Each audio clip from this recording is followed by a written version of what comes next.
Hey Dragons, congrats on starting the first month of the school year. I'm Jamie. And I'm Amanda, and we'll be your co-anchors for the second ever Newscast. Last month, a ton of stuff happened and passed by really quickly. For example, there was Club Rush, the Pool Party, and Club Festival, which are each organized by fabulous club presidents and PTSA members. Club Rush and Club Festival are two key events that promoted club participation. As seniors, we stress the importance of participating in clubs early on because it will benefit you in so many ways. For example, it looks great on your college applications, resumes, it builds your sense of community, and it makes your school year a lot more fun. You may already know the bigger clubs we have at MCHS. On Mondays, Mesa's looking fresh with their green shirts. Tuesdays, show your spirit Key Club by wearing your blue club shirt. And Thursdays are filled with free food and fun activities at Culture. And Fridays, people like to end the week on a good note by playing video games or playing sports. But a lot of people don't know that our school provides a lot of other clubs that are equally as enriching and fun. So here are a few introduced to the presidents of clubs that you may not be as familiar with. Hi everyone, I'm Oscar and I'm here to interview Brandon, who is the Vice President of Programming Club. I heard that you guys meet online and you don't have meetings in person, so what kind of activities do you guys do? Yeah, so for Programming Club, we meet every weekend. We want to make sure that people are learning stuff, so we're very consistent about meeting for at least an hour. What we do is we just spend that time teaching people how to code, right? So we start from the very beginning, the very basics, and as we go further and further, we try to teach people how to actually make games. So instead of like other clubs where you just do something day by day, it's like a progressive, like a class basically. Yeah, that's a good way to describe it, but it's not so hard like regular classes. We're more very helpful, we're very individual. That's how it goes. So right now, how many members do you have? Like you said, it's like a family, so is it a small group or? Yeah, generally it's a smaller group because not everyone has time over the weekends. So we do have 30 members on the club, but I think maybe like 10, 15 are generally active. So we want to generally have more people. We want to try to get more people. And do you guys have any plans to host any events or meetings in person in the future? Yeah, we were actually talking about that. We were planning it because we did it the years before. We're generally not going to have meetings in person because not everyone has a computer they can bring to school, and everyone needs a computer, right, to be able to code. So if we're going to have online or in-person meetings, then we're probably just going to do kind of like more generally fun stuff. So we're maybe like monthly or so we're going to try that. And so if a person is interested in joining the club, who should they contact, or is there like an application process? How do they join? Yeah, like I was saying before, all you have to do is join Slack, and that's our messaging community. So you can speak to a few people. You can speak to me. I'm the vice president. Abik, he's the president. There's a few club reps. There's Antonio. Lance is a part of the club. Letzi, Anthony. There's Sarah in senior year.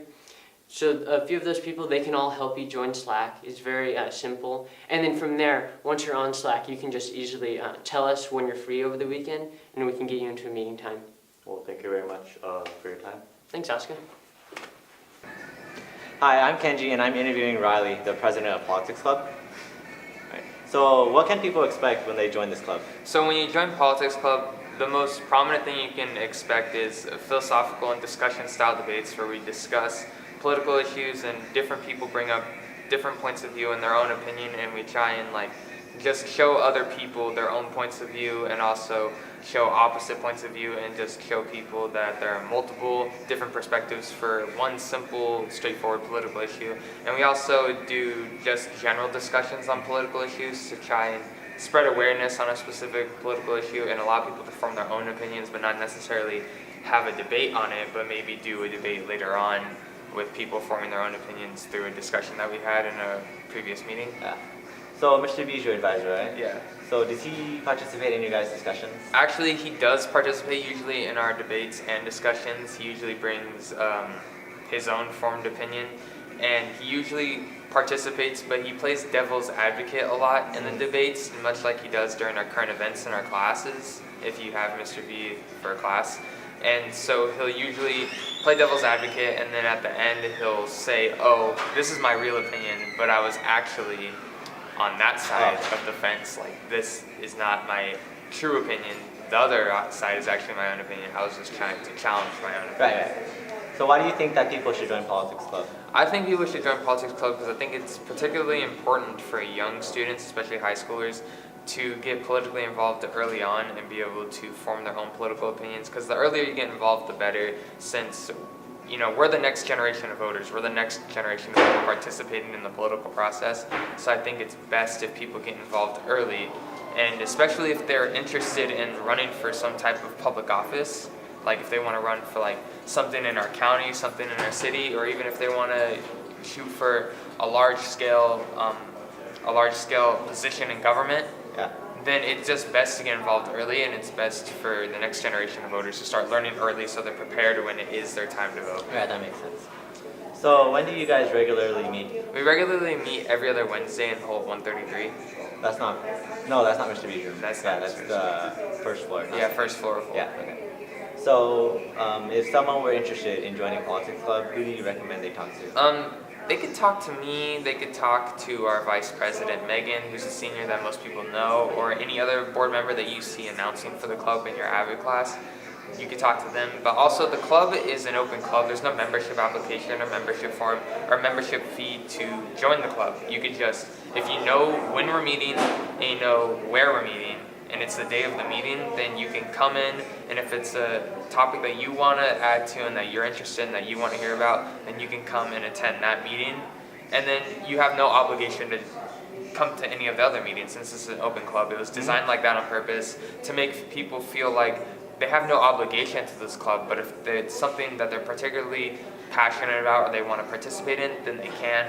And it's a space, and it's a club that offers a space for middle college students to be able to discuss their political opinions and be debated against and be offered different points of view, but not criticized for having any type of opinion.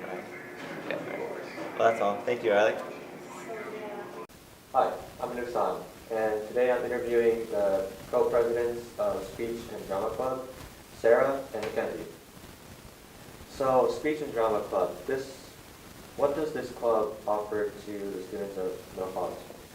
Well, our club offers many different speaking activities in order to give students the opportunity to learn to speak in public and practice speaking to many groups of people. We also allow them to have a comfortable speaking environment so that we can practice all this stuff. Okay, so it's a club to help your speaking ability. Sounds like a club that I would be interested in because I need help. So you're both co-presidents. Most clubs have just a president and vice president. Why do you guys have this two-part system? Well, we somewhat balance each other's flaws, and we work together to try to give the most out of the both of us to our members. For the perfect fit, I guess you could say. Okay, so it's like yin and yang, right? Yeah. So speech and drama, you guys pretty much nailed the speech part as in like helping them speak, but drama, where does that play in the whole speaking situation? Well, we also offer many different impromptu skits and acts. People can try to get a topic and act it out. Like, for example, today we're actually doing movie parodies and you just act out a part of a movie that you like. So it's kind of like theater. All right, acting, like role playing, that's all part of speech as well, right? Yes. All right, and do you guys have any upcoming events for the club? On October 18th, we'll be having a rapping and singing contest where anyone in the school can join, and there'll also be prizes. So thank you guys for doing this interview. Sounds like a really great club for people to get into. And I hope to see lots of people going today because I know I am. Thank you guys. We hope that you learned a lot from these interviews with the presidents of these West-known clubs. With a wide variety of clubs, there's definitely one for you. Even if the club doesn't immediately interest you, you should still go and see how you feel. You never know how much you might like the club unless you go. So look up our videos on the school website from here on out. We'll try to get each bi-weekly submission every other Friday. Boom, boom, boom.